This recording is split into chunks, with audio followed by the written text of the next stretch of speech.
PTV Hindustan पर आइए आपको लेकर चलते हैं खास अपडेट्स की ओर। जी हां, महाराष्ट्र चुनाव नतीजों के बाद संन्यास पर शरद पवार का बयान। महाराष्ट्र विधानसभा चुनाव में एनसीपी के निराशाजनक प्रदर्शन के बाद पार्टी प्रमुख शरद पवार ने कराड़ में अपने रिटायरमेंट की अटकलों पर विराम लगाते हुए कहा, मैं और मेरे सहकर्मी तय करेंगे मुझे रिटायर होना चाहिए या नहीं, दूसरे क्यों कह रहे हैं। उन्होंने आगे कहा कि महिलाओं द्वारा महायुति को वोट देने के पीछे लाडली बहन योजना का बंद होने का डर भी एक कारण हो सकता है। क्या वक्फ बोर्ड कानून बनाकर कांग्रेस ने संविधान का घोटा है गला, जानिए पूरा मामला। संसद के शीतकालीन सत्र में वक्फ बोर्ड संशोधन बिल पर चर्चा होगी। पीएम मोदी ने कहा कि कांग्रेस ने तुष्टीकरण के लिए कानून बनाए हैं, वोट बैंक की पॉलिटिक्स की। संविधान में वक्फ बोर्ड जैसी चीज के लिए कोई जगह नहीं है। मोदी का मानना है कि वक्फ बोर्ड कानून कांग्रेस द्वारा संविधान निर्माताओं के साथ विश्वासघात है। सर्वे कर लो, जो जिसकी जगह है उसको दे दो, संभल जामा मस्जिद मामले में बोले राकेश टिकैत।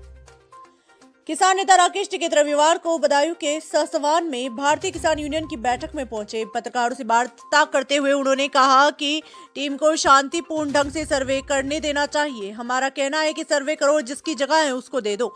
इस मुद्दे के अलावा उन्होंने डीएपी खाद की कमी और जनसंख्या नियंत्रण जैसे मुद्दों पर भी अपनी राय रखी। सुप्रीम कोर्ट का ऐतिहासिक फैसला, संविधान से नहीं हटेगा समाजवादी और धर्मनिरपेक्ष शब्द।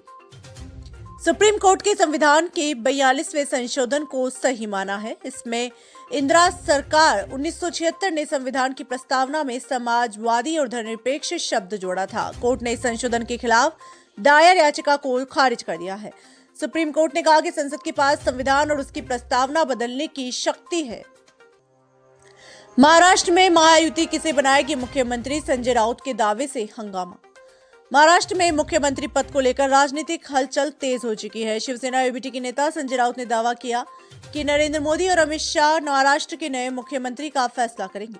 संजय राउत ने कहा कि बहुमत इतना बड़ा है कि वे किसी को भी मुख्यमंत्री बनाकर भेज सकते हैं। उन्होंने कहा कि पार्टी तोड़ने का काम वही करते हैं जो मन में भी कमजोर है और पार्टी में भी कमजोर है। केशव प्रसाद मौर्य का अखिलेश पर तंज, कुंद्रकी में बीजेपी को मिला मुस्लिम वोट। उत्तर प्रदेश के मुख्यमंत्री केशव प्रसाद मौर्य ने रविवार को लखीमपुर खीरी में पार्टी कार्यकर्ताओं को संबोधित करते हुए अखिलेश यादव पर तंज कसा। उन्होंने कहा कि अखिलेश यादव को लगता है कि मुस्लिम मतदाता उनकी पार्टी को वोट देने को मजबूर है। कुंद्रकी में मुस्लिम मतदाताओं ने भाजपा की भरपूर मदद की।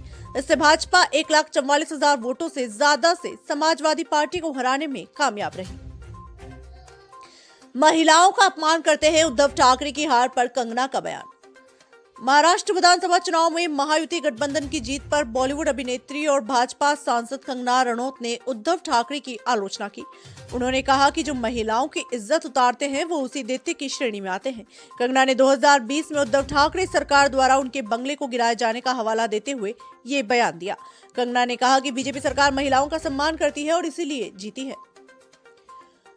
संभल विवाद, 20% पत्थर उठा रहे हैं, बाबा जी के बिगड़े बोल। महोबा में हिंदू सनातन एकता पदयात्रा के दौरान बागेश्वर धाम सरकार के पीठाधीश्वर पंडित धीरेन्द्र कृष्ण शास्त्री ने संभल हिंसा पर विवादित बयान दिया।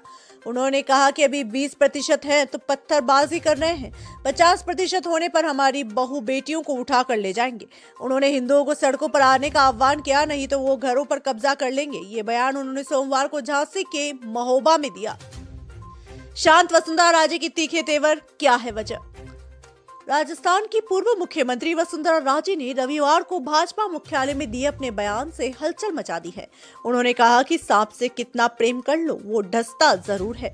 उपचुनाव में जीत के जश्न के बीच राज्य का यह बयान कई सवाल खड़े करता है और सियासी जानकार सीएम भजनलाल शर्मा और पार्टी आला कमान के लिए इसे एक संदेश मान रहे हैं।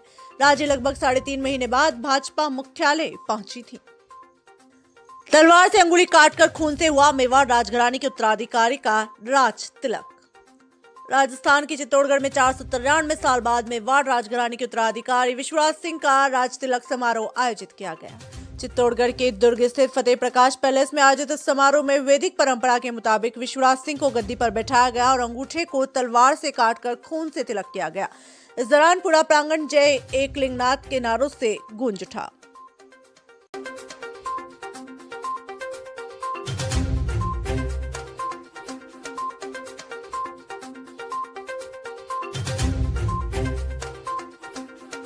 देश दुनिया की तमाम बड़ी खबरों से जुड़े रहने के लिए देखते रहिए पीटीवी हिंदुस्तान। यदि आपने अभी तक आपका अपना YouTube channel PTV Hindustan subscribe नहीं किया है तो अभी सब्सक्राइब कर लें, बेल आइकन जरूर दबा दें।